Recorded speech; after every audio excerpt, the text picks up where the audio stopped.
¿Cómo están? Una vez más estamos en Panorama Económico en su entrega número 3. En el día de hoy vamos a ver desde una visión nacional, como acostumbramos en este segmento de TLV1, el controvertido decreto 70/23. El mismo fue publicado en el Boletín Oficial el 21 de diciembre de 2023, es decir, unos aproximadamente 10 días después del ascenso de la actual administración. Y ha sido muy polémico porque toca muchos institutos, deroga muchas leyes, modifica otras tantas, y se lo considera un decreto de crítica constitucionalidad, de tal forma que el mismo ha sido desechado, ha sido impugnado por mayoría en el Senado, y también se está discutiendo sobre la posibilidad de derogarlo a través de la Honorable Cámara de Diputados de la Nación.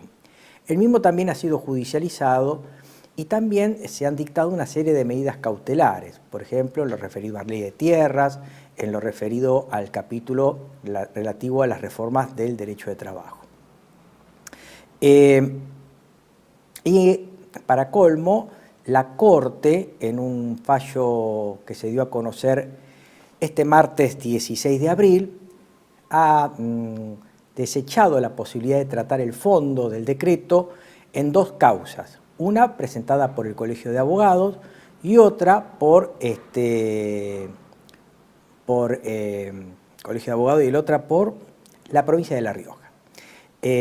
Si vamos al primer flyer, vamos a ver que este decreto de necesidad de urgencia 70 del 23 es titulado Bases para la reconstrucción de la economía argentina. Y como bien he venido adelantando, sobre el mismo han caído una serie de medidas cautelares, las cuales están vigentes y establecen una suerte de vigencia parcial del mismo en algunos institutos y en algunas jurisdicciones.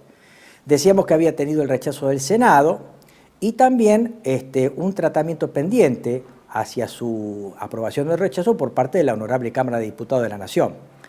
Y decía que en los recientes fallos de la Corte del 16 de abril, la Corte rechazó tratar los amparos del Colegio de Abogados y de la provincia de La Rioja. Lo cual es lamentable porque la Corte, en cierto modo, se lava las manos por no tratarlo y declararlo nulo de nulidad absoluta e insanable, dado que el mismo, este decreto, avasalla de un modo temerario y de una manera abundante facultades que son propias del Poder Legislativo. Por lo tanto, la Corte ha fulminado la posibilidad de un tratamiento total del mismo y de la declaración de nulo del decreto, y ha dejado a favor del Gobierno el tratamiento de aspectos parciales que lleguen a la Corte como último intérprete de la Constitución Nacional. La Corte ha sostenido, para el rechazo de los amparos presentados por el Colegio de Abogados y por parte del Gobierno de la provincia de La Rioja, lo sintetizamos en el siguiente flyer, en que básicamente lo rechaza porque no contempla un caso concreto, ¿no es cierto? Falta de causa, o sea, cada vez que llega un caso a la Corte, tiene que haber un caso concreto y presente para que la misma se expida sobre la controversia. Por lo tanto, la Corte, en primer lugar, lo que observa es una falta de causa concreta, controvertida o hecho justiciable para que pueda ser ocupado o tomado por la Corte para expedirse. En segundo lugar, que deba existir un gravamen directo hacia quien peticiona. En este caso, la Corte ha observado que ni el Colegio de Abogados ni la provincia de La Rioja resultan directamente agraviadas por el decreto o los distintos institutos que el mismo regula, ¿no es cierto? No hay una afectación concreta. Y también da una suerte de instrucción, que también está plasmado en mucha jurisprudencia, y esto también puede ir para un lado como para otro, pero en este caso la Corte advierte a las cámaras federales o a la Cámara de Capital Federal que no deben expedirse sobre amparos en los que se sostengan cuestiones abstractas o conjeturales o teóricas o un temario meramente consultivo.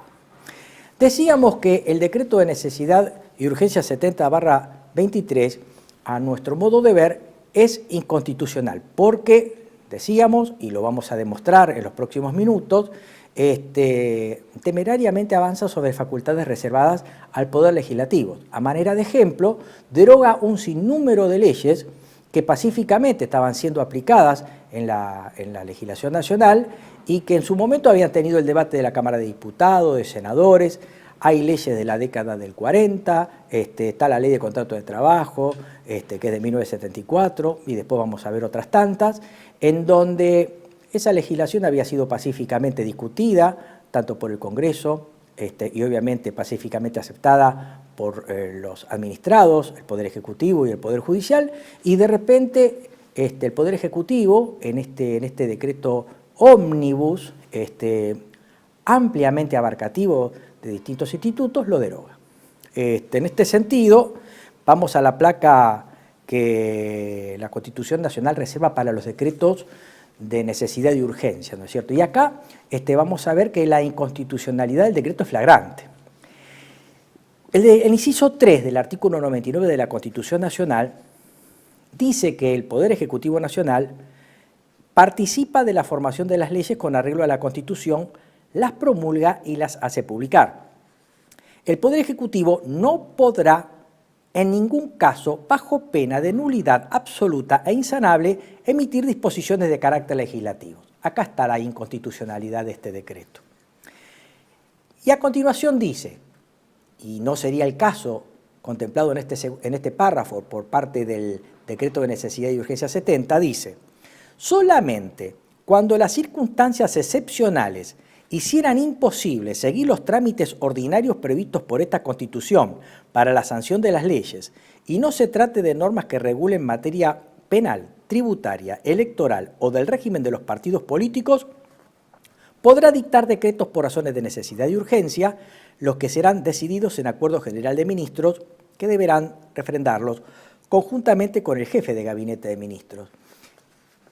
Y este decreto fue dictado a 10 días de asumir, a poco tiempo o concomitantemente con la vigencia de este decreto, se convoca a sesiones extraordinarias en el Congreso. Por lo tanto, este decreto podría haber sido una norma de tratamiento parlamentario en uno de los tópicos reservados para el tratamiento extraordinario, y no se hizo. Del mismo modo, no solamente ha quedado probado que el Ejecutivo tuvo la posibilidad de tratar esta norma en extraordinarias y no lo hizo, sacó un decreto de necesidad de urgencia sin que se verifique verdaderamente la necesidad y la urgencia de la derogación de leyes que hace muchísimos años están vigentes en el país. El último párrafo del inciso 3 del artículo 99 de la Constitución Nacional dice: el jefe de gabinete de ministros, personalmente y dentro de los 10 días, someterá la medida a consideración de la Comisión Bicameral Permanente, cuya composición deberá respetar la proporción de las representaciones políticas de cada Cámara. Esta comisión elevará su despacho en un plazo de 10 días al plenario de cada Cámara para su expreso tratamiento, el que de inmediato considerarán las cámaras. Una ley especial sancionada con la mayoría absoluta de la totalidad de los miembros de cada Cámara regulará el trámite y los alcances de la intervención del Congreso. En este caso también tenemos que decir que la formación de la Comisión Bicameral fue tardía y prácticamente fue terminada de hacer ya cuando el decreto estaba vigente. Y obviamente ante el tratamiento de la bicameral fue en su momento tratado por el Senado quien se votó a favor de la derogación del mismo, ¿no? Cuando se refiere a la norma que reglamenta los decretos de necesidad de urgencia, los delegados, y obviamente los de promulgación parcial de leyes, tenemos que en su momento se sancionó la ley 2622, que regula este tipo de decretos. Y en este sentido cabe detenernos en el artículo 24, que también consideramos inconstitucional. Ya vamos a ver por qué. Este artículo 24 dice que el rechazo por ambas cámaras del Congreso del decreto de que se trate implica su derogación de acuerdo a lo que establece el artículo 2 del Código Civil, quedando a salvo los derechos adquiridos durante su vigencia. En consecuencia, fíjense lo siguiente, este artículo 24 lo que básicamente señala es que el decreto de necesidad de urgencia dictado tiene vigencia y esa vigencia la pierde por la derogación de las dos cámaras. Lo que quiere decir, una interpretación a contrario sensu, es que si el decreto es dictado por el Ejecutivo, tiene vigencia y solamente una de las cámaras lo aprueba, el decreto pasa a ser aprobado, soslayando el poder legiferante del poder legislativo, porque basta con que el poder ejecutivo sea dictado por el Ejecutivo y aprobado por cualquiera de las dos cámaras, solaya el derecho de la otra cámara de rechazarlo, cuando en realidad cualquier ley ordinaria, cuando toma estado parlamentario, es aprobado por una cámara, pasa a la otra, se aprueba, se promulga y se reglamenta por vía del Ejecutivo.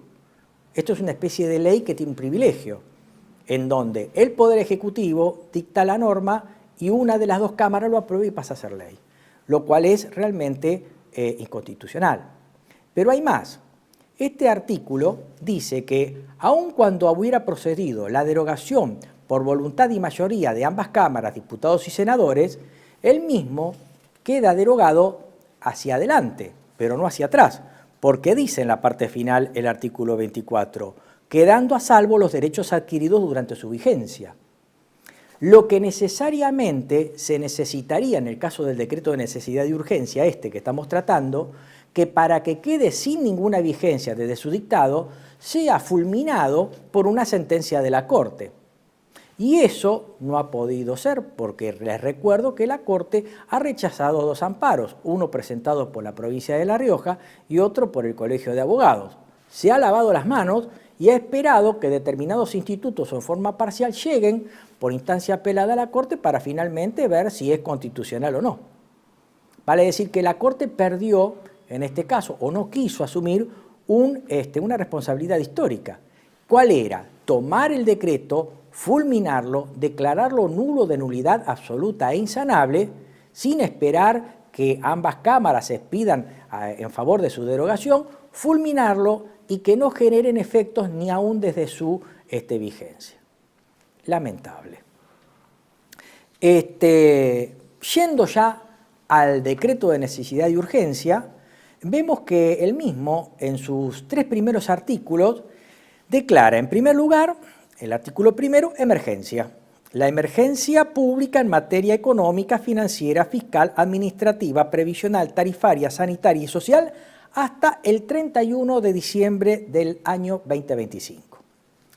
En segundo lugar, declara la desregulación que promoverá y asegurará la vigencia efectiva en todo el país de un sistema económico basado en decisiones libres, adoptadas en un ámbito de libre concurrencia con respecto a la propiedad privada y a los principios constitucionales de libre circulación de bienes, servicios y trabajo.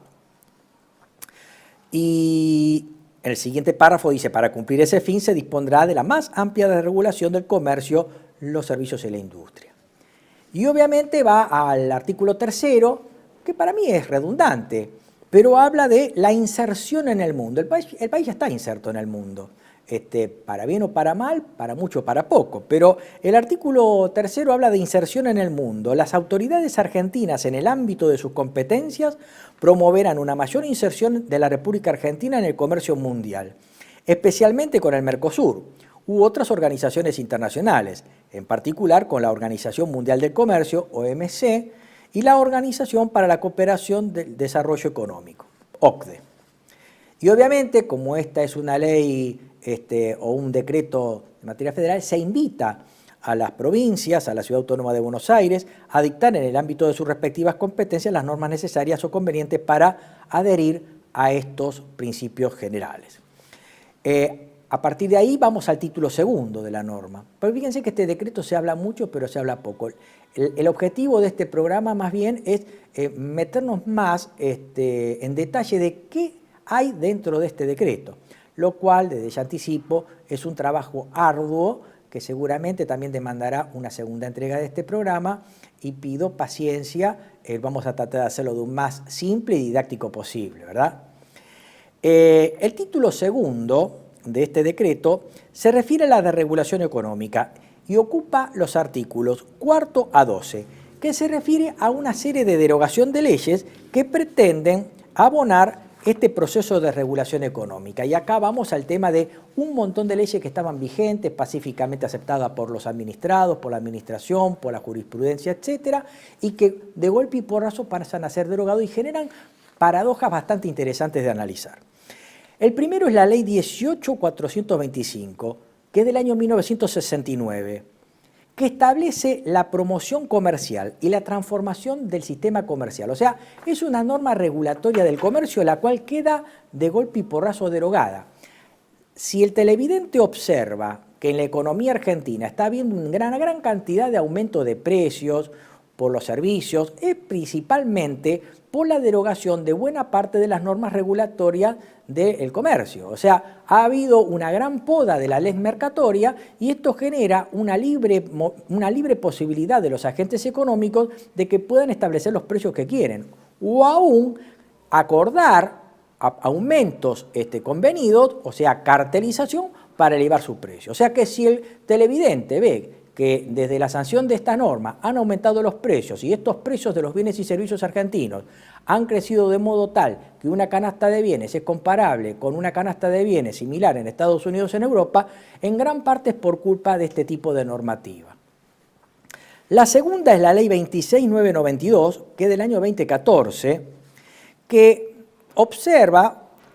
establece una autoridad de aplicación para el Observatorio de Precios y Disponibilidad de Insumos, Bienes, Servicios como organismo técnico con el objeto de monitorear, relevar y sistematizar los precios y la disponibilidad de insumos, bienes y servicios que son producidos, comercializados y prestados en el territorio de la nación. ¿Ve? Esto también abona lo que dije con anterioridad.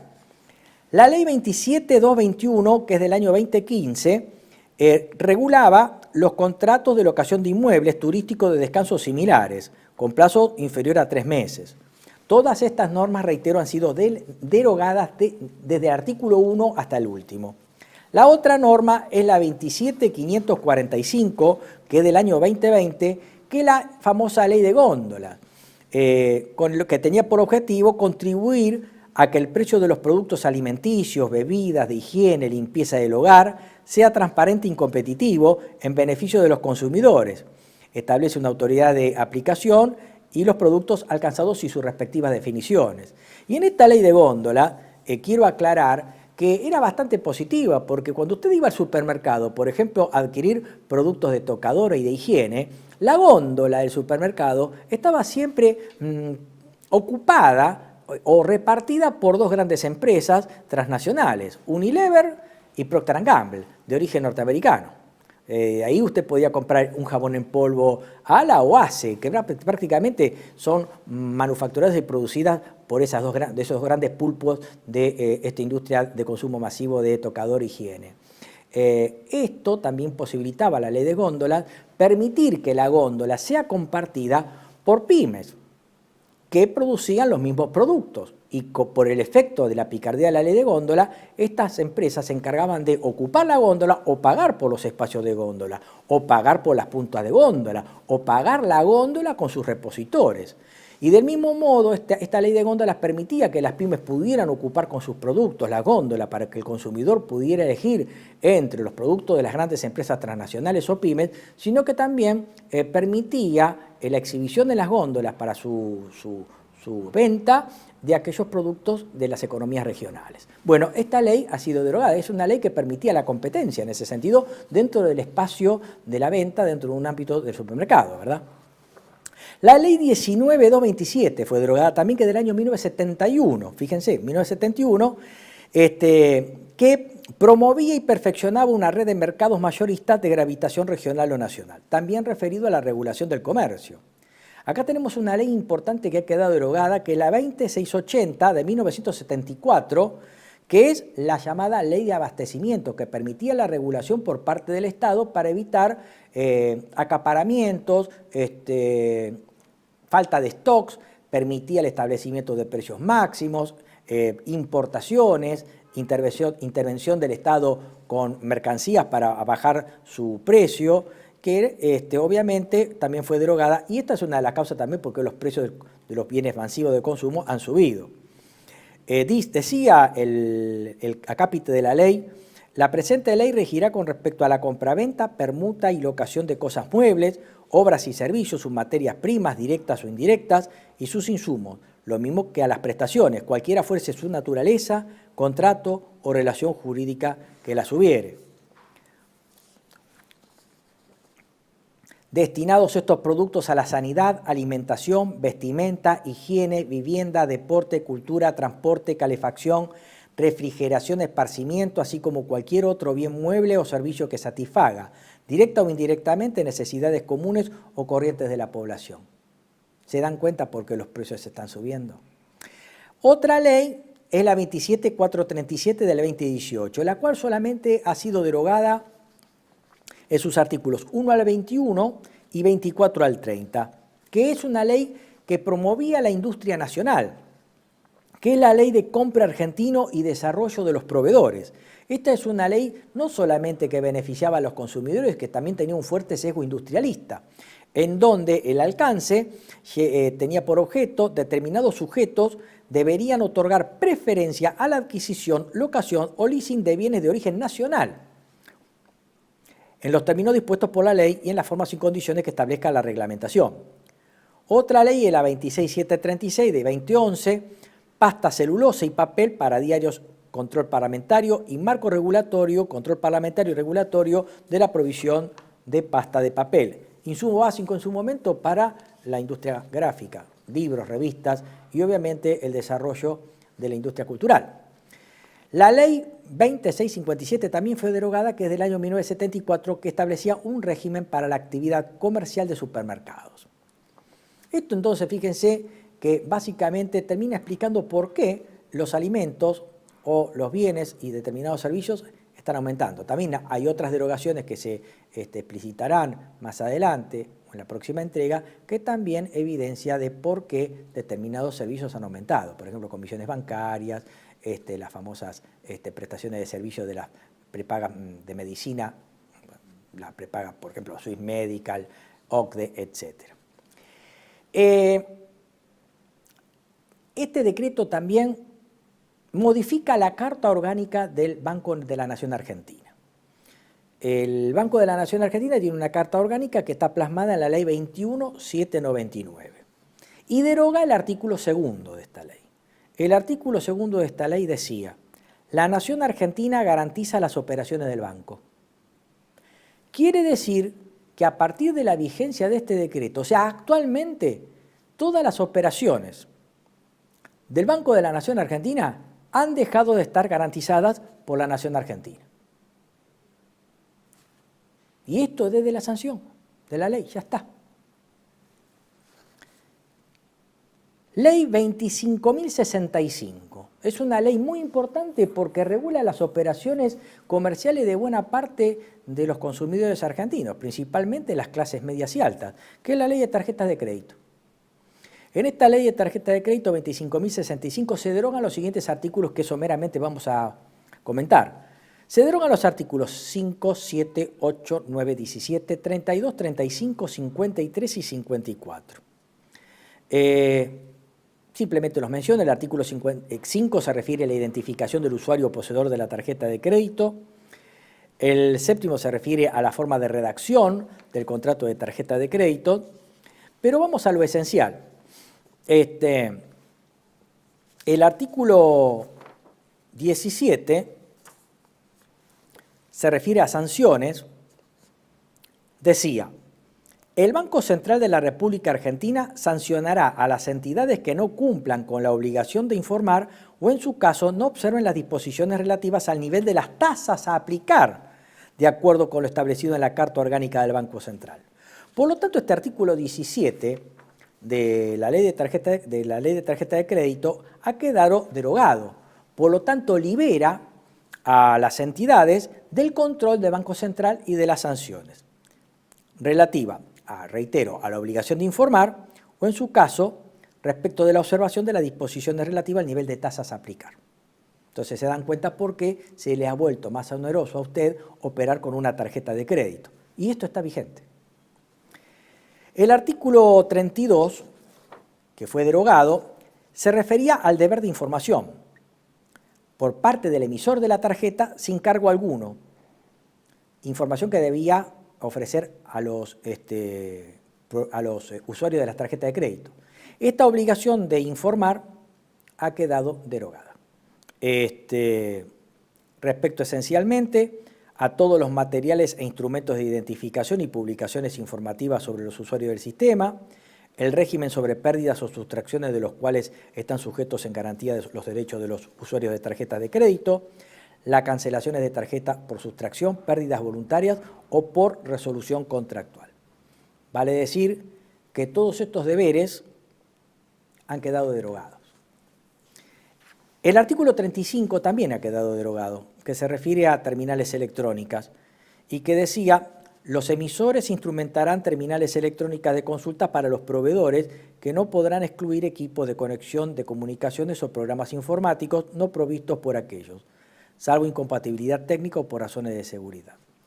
Y también, acá esto es muy importante, se eliminó el artículo 53. El artículo 53 hablaba de, y esto es muy importante, prohibición de informar. Escuchen lo que decía el artículo 53 de la Ley de Tarjeta de Crédito. Las entidades emisoras de tarjetas de crédito, bancarias o crediticias, tienen prohibido informar a bases de datos de antecedentes financieros personales, me estoy refiriendo a Veritas, Gnosis, etcétera, sobre los titulares y beneficiarios de extensiones de tarjetas de crédito u opciones cuando el titular no haya cancelado sus obligaciones, se encuentre en mora o en etapa de refinanciación. Sin embargo, de la obligación de informar de lo que corresponde al Banco Central de la República Argentina. Sin perjuicio de la obligación de informar lo que correspondiera al Banco Central. Lo que quiere decir es que este artículo reservaba la confidencialidad del sujeto que tenía la tarjeta de crédito o sus extensiones cuando éste entraba en mora. Este secreto ha quedado derogado, dado que ahora esa prohibición de informar ha quedado una facultad de informar por parte del proveedor de la tarjeta de crédito a bases de datos que divulgan sobre si usted debe o no o qué categoría de deudor tiene. Y obviamente también las extensiones de la tarjeta de crédito. Y esto es muy importante, porque significa que usted pasa a ser observado a partir de la información que provee el proveedor de la tarjeta de crédito si usted es deudor o no. El artículo 54 también ha sido derogado respecto a la obligación que tenían las entidades emisoras de la tarjeta de crédito de enviar la información mensual de sus ofertas a la Secretaría de Industria, Comercio y Minería. Hemos terminado la parte de la relación del usuario de la tarjeta de crédito con respecto a sus obligaciones. En los próximos minutos hablaremos de la reforma del Estado, pero previo a eso vamos a hacer una pequeñísima pausa. Los esperamos. TLV1 se complace en anunciar que estará transmitiendo en su canal TLV1 Clips valiosos programas emitidos antes de la censura sufrida. El lienzo prohibido, el revés del derecho, combates por nuestra historia, disenso, historias de Malvinas, entre otros que podrán encontrar en este enlace.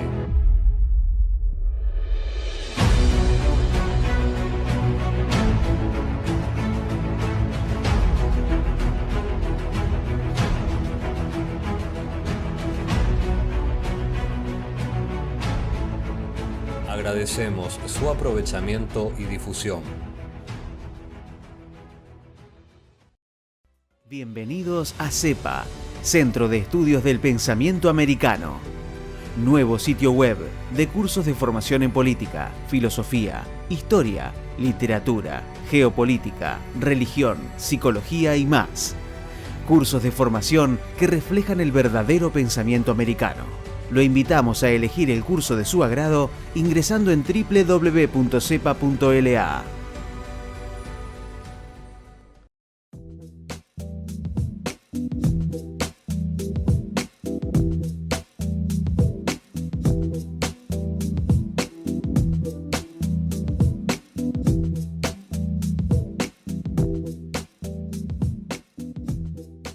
Decir siempre la verdad primero tiene un precio. Dependemos de tu ayuda. TLV1, toda la verdad primero.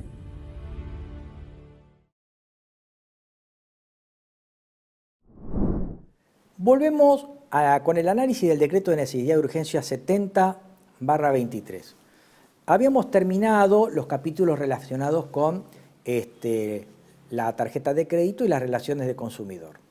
Y ahora nos ocupamos de un tema muy importante, que es el de la reforma del Estado, que es el título 3 del decreto. Artículos 36 a 52 del DNU. Y acá se derogan directamente las siguientes normas. Vamos a comentarlas brevemente. Deroga la ley 15, deroga el decreto ley, porque la revolución de 1943 dictaba decretos leyes, ¿no? Deroga el decreto ley 15.349 de 1946, que fue publicado en el Boletín Oficial el 25 de junio de 1946. Por medio de este decreto ley se dictaron normas referentes al régimen societario de economía mixta, o sea, regulaba al Estado promotor de la inversión conjuntamente con la actividad privada a través de la constitución de empresas de economía mixta. Por eso decía el título de este decreto ley, cuando fue dictado, díctense normas referentes al régimen de sociedad de economía mixta. Incorpóranse las disposiciones del presente como título especial del Código de Comercio. O sea que la relación del Estado como empresario, constituyendo sociedad de economía mixta, abarcaban un capítulo del viejo Código de Comercio. Esto fue derogado.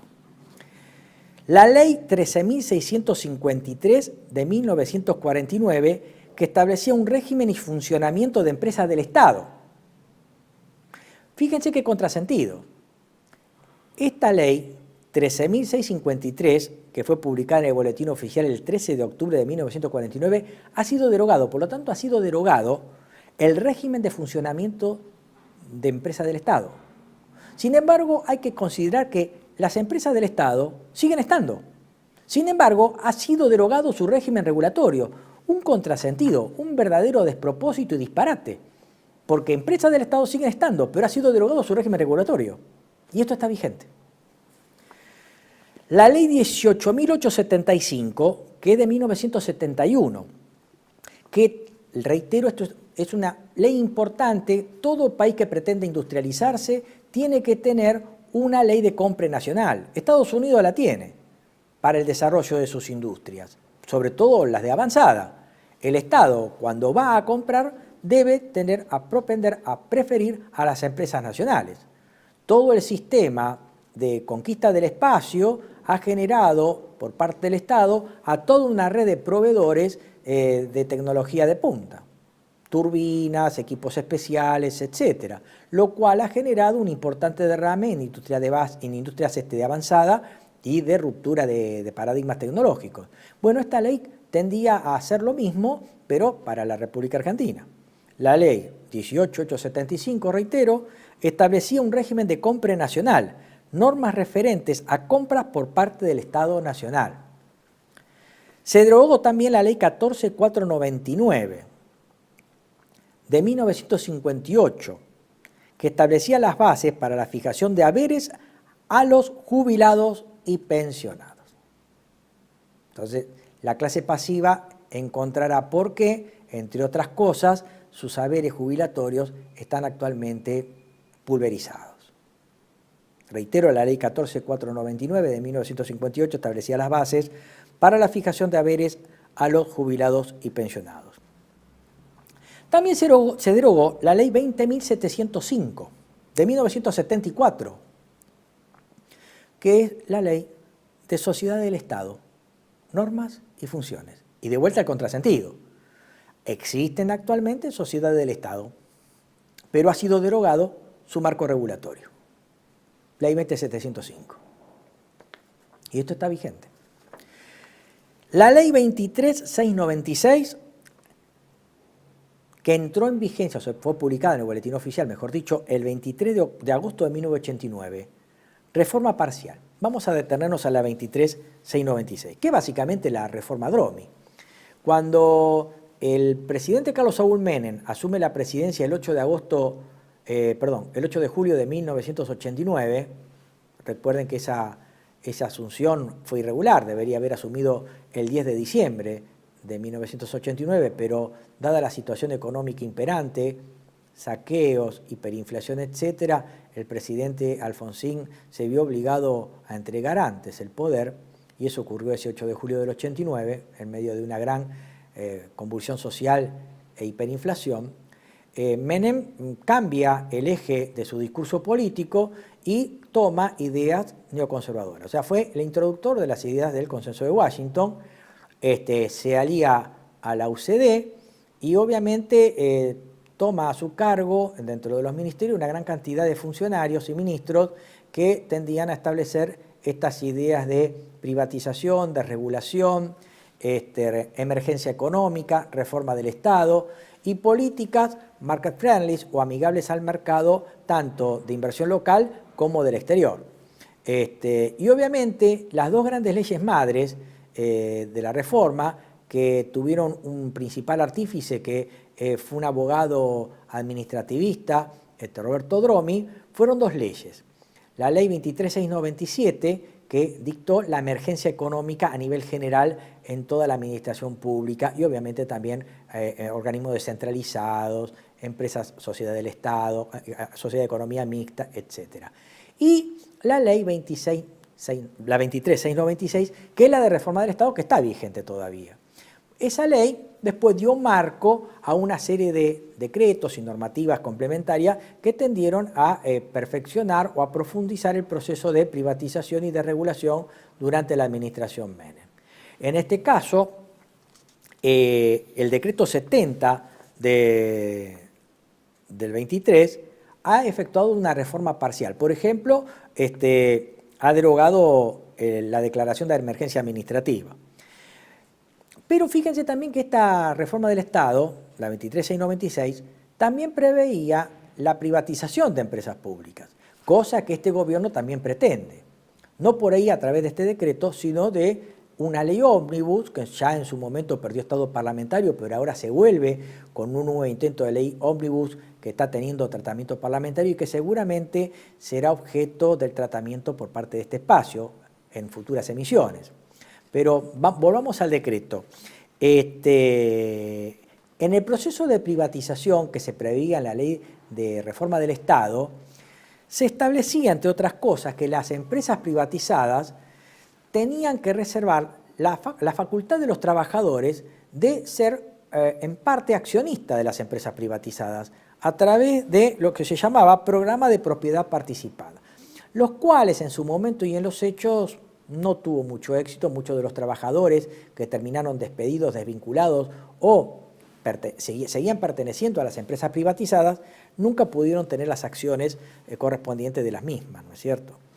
En este caso, el decreto 70 del 23 derogó una serie de artículos de la 23696, o sea, de reforma del Estado referido a los programas de propiedad participada. Por ejemplo, deroga el artículo 29.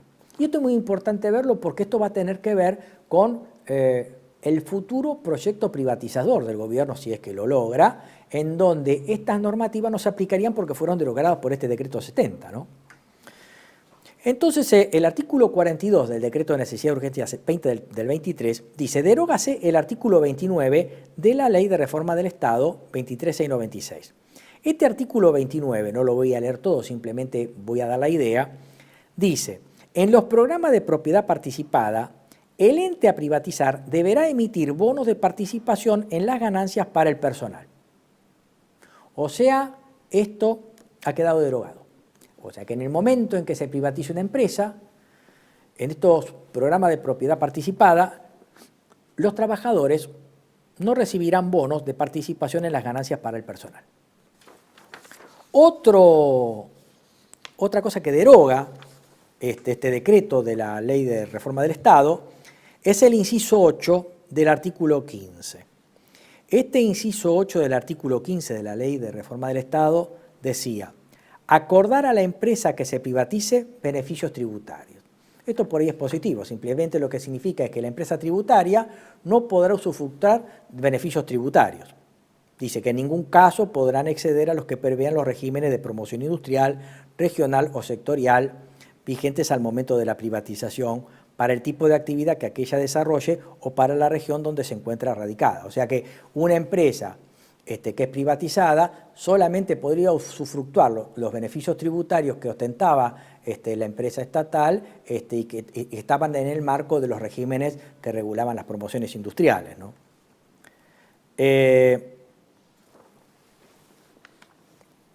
El capítulo 2 habla de la transformación de las empresas del Estado en sociedades anónimas.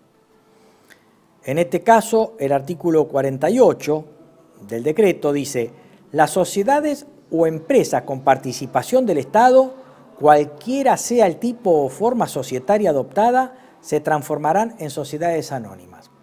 Esto es razonable porque muchas empresas están bajo la forma de sociedad del Estado, que como decíamos ha quedado derogada por el decreto, o sociedad de economía mixta, que también ha sido derogada por este decreto, o sociedades estatales con participación mayoritaria, con mayoría estatal, que este es un tipo de sociedades regulada por la Ley General de Sociedades 19.550, a lo que hay que agregar que jurisprudencialmente también se incorporó la llamada sociedad anónima con participación estatal minoritaria, porque existen empresas de sociedad anónima en donde el Estado tiene una participación minoritaria, ¿no? El artículo 49 del decreto sustituye el inciso 3 del artículo 299 de la Ley 19.550. La Ley 19.550 es la Ley General de Sociedades, como se le dice ahora, a partir de la reforma del Código Civil y Comercial vigente. Y esta ley, bueno, ha tenido muchas modificaciones, por ejemplo, la de la 22.903, y es la ley que está en el Código Civil y Comercial incorporado y establece el régimen general de la regulación de toda la sociedad, de responsabilidad limitada, anónimas, y etcétera, ¿no? Y existe un capítulo que es específicamente el artículo 299, que es reservado para las grandes empresas, en donde existe la posibilidad de que el Estado tome el derecho de su fiscalización. Por ejemplo, sociedades de grandes capitales o que coticen en bolsa, etcétera. Y en este sentido, como estas grandes empresas se van a transformar en sociedad anónima y después se van a privatizar, como por ahí son empresas grandes o que requieren fiscalización especial del Estado, se las incorpora a este artículo 299 que prevé que ciertas empresas tienen que contar con la fiscalización del Estado. En este sentido, el artículo 49, como les decía, sustituye el inciso 3 del artículo 299 de la Ley General de Sociedades 19.550, el que queda redactado de la siguiente manera. O sea, quedan bajo fiscalización las empresas de participación estatal, ya sea con la participación del Estado Nacional, Estados provinciales, la Ciudad Autónoma de Buenos Aires, municipios y los organismos estatales legalmente autorizados al efecto. El artículo 50 del Decreto de Necesidad y Urgencia se refiere a que las empresas que vayan a ser privatizadas no gozarán de ninguna prerrogativa de derecho público ni podrá el Estado Nacional disponer ventajas en la contratación o en la compra de bienes y servicios, ni priorizar u otorgar beneficios de ningún tipo, alcance o carácter en ninguna relación jurídica en la que intervenga. La razón o la telélesis de esta norma tiene una razonable vinculación con el ideario que encierran estas normas, que es que la empresa estatal que fue privatizada esté en un mismo plano de acción y de competencia con las otras empresas privadas. De ahí la idea de que no iba a tener ningún tratamiento de privilegio o dispensa, ¿verdad? Dentro del decreto de necesidad y urgencia saltamos a un aspecto clave que, reitero, este capítulo está amparado por una serie de medidas cautelares, pero de todo modo está en la norma. Y no solamente está en la norma, sino que también se ha previsto introducirlas en la nueva ley ómnibus, que son los derechos laborales. En el decreto de necesidad y urgencia 70 del 23, esto está regido en el título cuarto, trabajo. Y vamos a ver algunos aspectos. Vamos a hacer una introducción sobre este tema. Generalmente se dice que el derecho del trabajo, ese es el discurso por lo menos imperante en estos momentos, impide la contratación de trabajadores, lleva a las empresas a la quiebra, genera trabajo en negro, no registrado, generan un costo laboral importante a las empresas, genera litigiosidad, y obviamente la litigiosidad repercute fuertemente en las pymes, en donde se suele decir que con 1 o 2 juicios una pyme va a la quiebra por un tema del derecho del trabajo, que el costo laboral es alto porque el trabajador, a diferencia de un trabajador británico o norteamericano, tiene institutos que no se encuentran en esos países. Por ejemplo, en la legislación laboral de Gran Bretaña o Estados Unidos no existe el sueldo complementario o el aguinaldo, no existe la indemnización por despido en el caso de despido arbitrario por parte del empleador. Simplemente es usted está despedido, usted toma la bolsita color papel con su cepillo de dientes y su tacita y se va, y nada más, y a buscar trabajo, eventualmente tramitar el subsidio por desempleo. Las vacaciones pagas, en esos países las vacaciones no son pagas, el trabajador debe afrontar con su propio ingreso sus vacaciones, y obviamente el sistema de licencias es mucho más laxo acá que en esos países, las licencias por maternidad, y también en algunas convenciones colectivas de trabajo existe lo que se llama el plus vacacional, o sea, una adición a la remuneración del trabajador para que pueda, con costo por parte del empresario, usufructuar vacaciones. Y otra licencia más que podemos mencionar, la licencia por paternidad en el caso de nacimiento de un niño, también el caso de licencias por enfermedad, o también las licencias por estudios, becas, la licencia referida a la tutela gremial cuando algún trabajador ocupa un cargo gremial, o la licencia en su momento la del servicio militar, que ya no existe el servicio militar reglamentado, actualmente el tal servicio militar voluntario o el profesional, pero en su momento, cuando estaba en vigencia plena la ley Riccieri y estaba el servicio militar obligatorio, la ley de contrato de trabajo preveía que el empleador debía guardar el puesto de trabajo al trabajador que estuviera haciendo el servicio militar. Y una vez que terminaba el servicio militar obligatorio, volvía y se reincorporaba a trabajo. Bueno, eso no está, pero en su momento estaba vigente. Y también estaba el caso de licencias por cargos políticos. Si usted había sido elegido concejal, diputado, lo que fuera, se le debía guardar el puesto de trabajo. Pero también lo que ocurrió con posterioridad, y me parece que acá está el problema de la llamada industria del juicio, es que ante la carencia del Estado del ejercicio efectivo de la policía del trabajo, se delegó a través de determinadas leyes que el control de la relación laboral, y me estoy refiriendo al correcto registro del trabajador en la firma, la correcta remuneración y la correcta fecha de ingreso, fuera ese poder de policía ejercido por el propio trabajador. Y eventualmente ser pasible de reclamos judiciales que en su momento generalmente se daban cuando el trabajador era despedido y que tendían a agravar la indemnización. A lo que voy es que el Estado, consciente de que no puede controlar cada una de las relaciones laborales que se dan a lo largo del país, lo que hizo era razonable en su momento, pero resultó ser pernicioso, a los institutos relacionados con la indemnización por despido, que reitero, la indemnización por despido tiende a proteger al trabajador del despido arbitrario, sin causa. El trabajador que es despedido con causa no es pasible de cobrar la indemnización por despido, sino que la indemnización por despido es el llamado despido ad nutum, sin causa, en perjuicio del trabajador. La naturaleza jurídica de la indemnización por despido es una suerte de derecho y perjuicio tasado al trabajador, para que el trabajador despedido no tenga que ir y reclamar un daño y perjuicio por un despido intempestivo, arbitrario, ilegítimo, en un juicio por daños y perjuicios. Eso se lo ahorra al trabajador a través de la tasación de la indemnización por despido, que en la legislación laboral están regidas por la ley 20744, que es una ley de 1974, durante la administración de Isabel Perón, que establecía a partir del artículo 245 una serie de tasaciones de la indemnización por despido para el caso de que este despido o el fin de la relación laboral fuera por despido arbitrario, ad nutum. En el caso de muerte del trabajador, también había una indemnización al 50% de la ordinaria. En el caso de fuerza mayor, muerte del trabajador y otros casos que contemplaba la normativa. Fíjense, búsquenla, son a partir del artículo 245 y siguientes. Pero a esos institutos, la normativa que vino con posterioridad, por ejemplo, la ley 24.013, estableció la posibilidad de que, si el Estado no puede controlar que el trabajador sea verdaderamente registrado su fecha de ingreso. Generalmente lo que se suele hacer es que el trabajador ingrese al trabajo, pero sea registrado con posterioridad.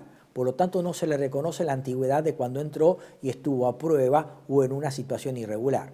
O sea, hay contrataciones en donde el trabajador entra en el año A, pero finalmente es registrado 2 o 3 años después. Primero. Segundo, por ahí es más registrado en una categoría inferior a los trabajos que realmente hace o con remuneraciones menores, ¿no? Bueno, ante estas falencias en las registraciones se le da la potestad al trabajador de controlar esos aspectos. Y reitero, la oponibilidad de ese control por parte del trabajador acontece cuando esté despedido. Y este tipo de normativa lo que establece es el agravamiento, o sea, un mayor premio o indemnización por despido al momento en que se produce el distrato laboral. Y eso se dirime en la esfera judicial. Y este es el problema que tenemos con el derecho laboral, en donde se pone el grito en el cielo.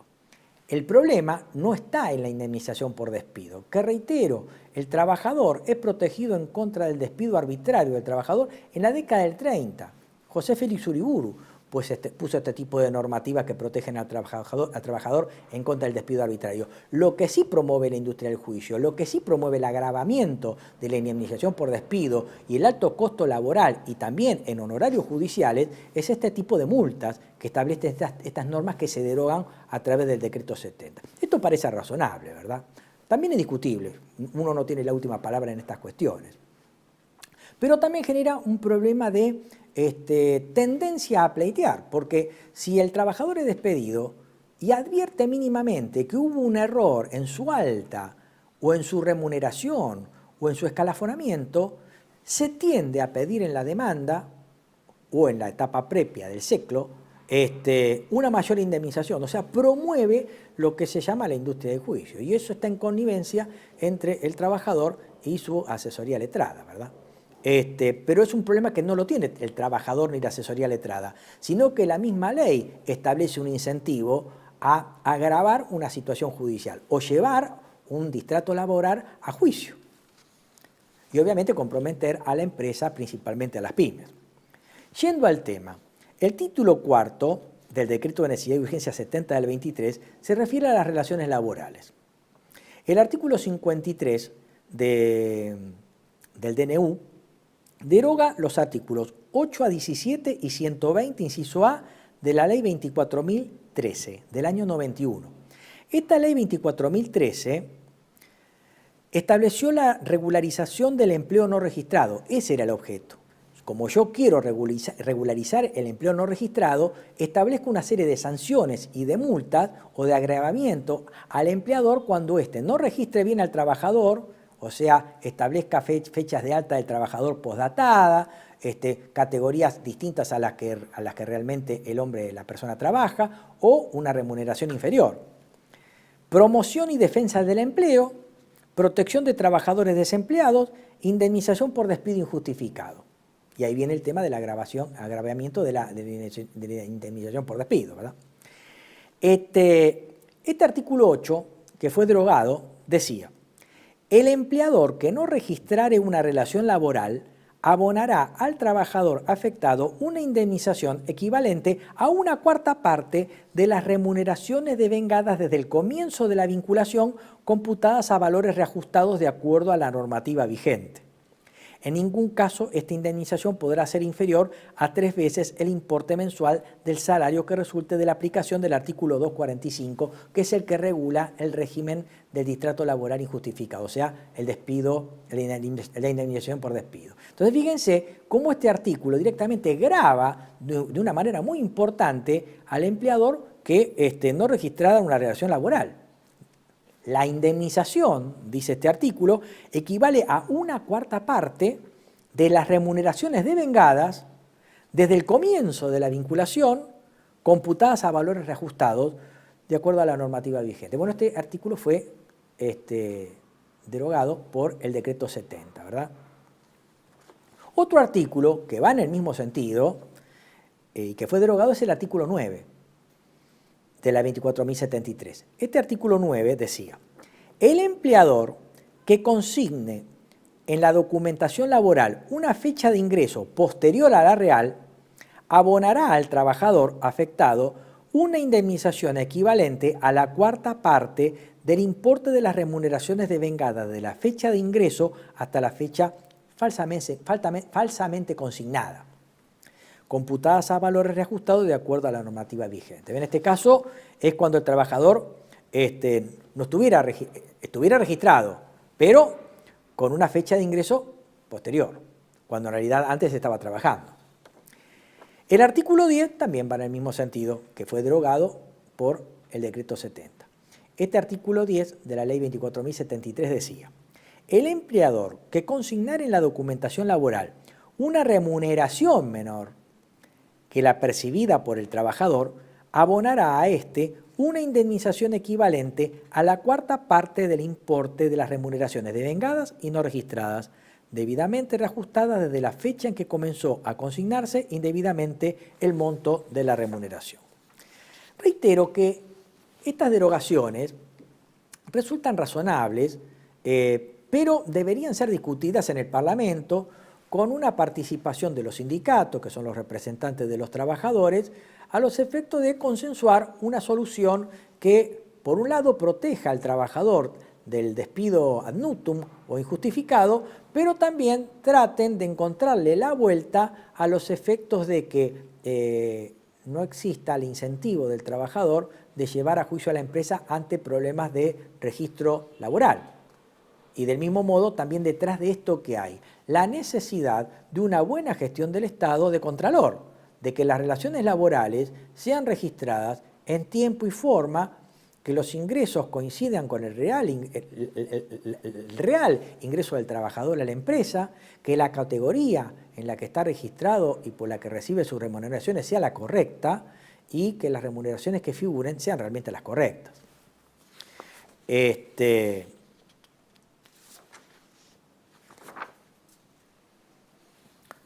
Otro caso también es el del artículo 15. No leo todo con detalle porque si no, el artículo 15 de la ley 24.073, que fue derogado, dice: si el empleador despidiere sin causa justificada al trabajador dentro de los 2 años desde que se le hubiere cursado de modo justificado la intimación prevista en el artículo 11, o sea, se refiere la intimación del trabajador a que se regularice el registro de su situación laboral, el trabajador despedido tendrá derecho a percibir el doble de las indemnizaciones que le hubieran correspondido como consecuencia del despido. Si el empleador otorgara efectivamente el preaviso, su plazo también se duplicará. O sea, acá tenemos otro caso más de agravamiento de la indemnización. En este caso referido a un trabajador que intimó a que se lo registre correctamente, su plazo de antigüedad de trabajo fuera inferior a 2 años y se lo despidiera de manera injustificada. Ahí tienen otra causa de agravamiento de la indemnización. Por otra parte, siguiendo con los derechos del trabajo, el artículo 54 del Decreto de Necesidad y Urgencia 70 del 23 deroga el artículo 9 de la 25.013 del año 1998. Esta ley estableció una reforma laboral y estableció una serie de modificaciones respecto de la regulación del contrato de trabajo. Este artículo 9 de la 25.013 que fue derogado, decía, artículo 9, en caso de falta de pago en término y sin causa justificada por parte del empleador, de la indemnización por despido incausado o de acuerdo resarcitorio homologado, se presumirá la existencia de conducta temerosa y maliciosa contemplada en el artículo 275, con las consecuencias obviamente penales y civiles que tendría el empleador. El artículo 55 del Decreto de Necesidad y Urgencia 70 del 23 deroga directamente la Ley 25323, que es ni más ni menos el que establece las indemnizaciones previstas por la Ley 2744, que dice que las indemnizaciones previstas por la Ley de Contrato de Trabajo o las que en el futuro las reemplacen serán incrementadas al doble cuando se trate de una relación laboral no registrada o que le esté de modo deficiente. Nuevamente el tema de la multa aplicada al trabajo mal registrado. El artículo 56 del Decreto de Necesidad y Urgencia deroga los artículos 43 a 48 de la 25345 del año 2000. Esta ley 25345 se refiere, entre otras cosas, porque legisla sobre una serie de cuestiones, legisla específicamente la recaudación de los aportes y contribuciones previsionales, también para pequeñas y medianas empresas constructoras. Y, por ejemplo, en el artículo 43 del DNU, agrega como artículo 132 bis de la Ley de Contrato de Trabajo 2744 la idea de que el empleador que hubiera retenido aportes sin pagarlos, sobre todo de seguridad social, aportes periódicos, contribuciones, al momento de producirse la extinción del trabajo y no hubiera ingresado estos aportes a los organismos, deberá pagar al trabajador afectado una sanción combinatoria mensual equivalente a la remuneración que se devengaba mensualmente a favor de este último al momento de operarse el distracto. Esto, en cierto modo, tiende a reemplazar estas multas que les acabo de decir han quedado derogadas por este decreto 70. Del mismo modo, el artículo 44 del DNU agrega un segundo párrafo al artículo 15 de la Ley de Contrato de Trabajo, en el que sostiene que si se sugiere que el trabajador no está regularmente registrado o ha sido registrado tardíamente o con una remuneración inferior, la autoridad administrativa o judicial interviniente deberá remitir las actuaciones a la AFIP con el objeto de que determine el impuesto, ¿no es cierto? Acá tenemos un tema de reemplazo al sistema de multas que judicializaba el tema a la idea de que la autoridad administrativa o judicial, cuando viera esto, un mal registro del trabajador, una remuneración inferior, directamente remite estas actuaciones a la AFIP para que determine la deuda al empleador. Del mismo modo, el artículo 45 va en ese sentido.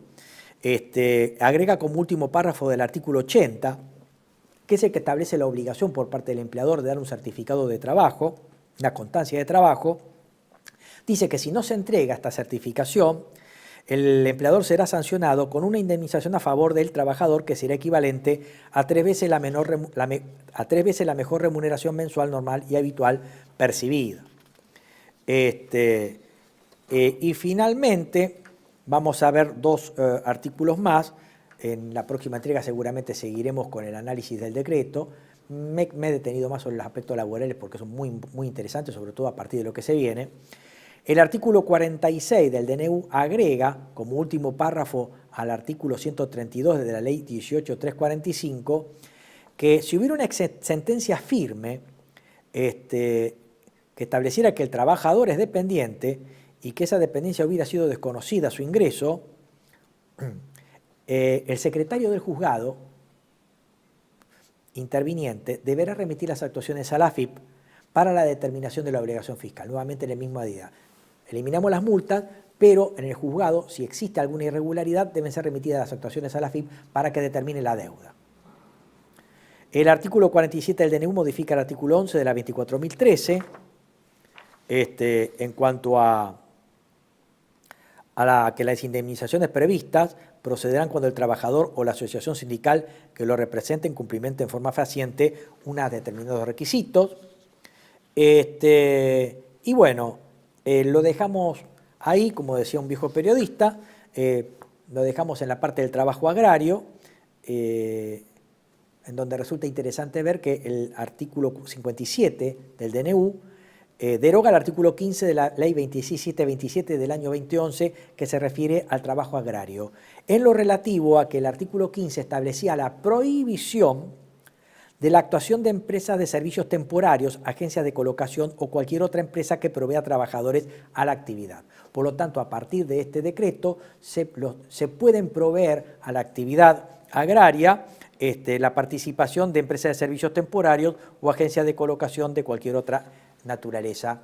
O sea, es una suerte de permitir una mayor precarización del trabajo agropecuario. Hasta acá llegamos con el análisis del decreto de necesidad de urgencia 70/23. En la próxima entrega culminaremos con los mismos y daremos las conclusiones.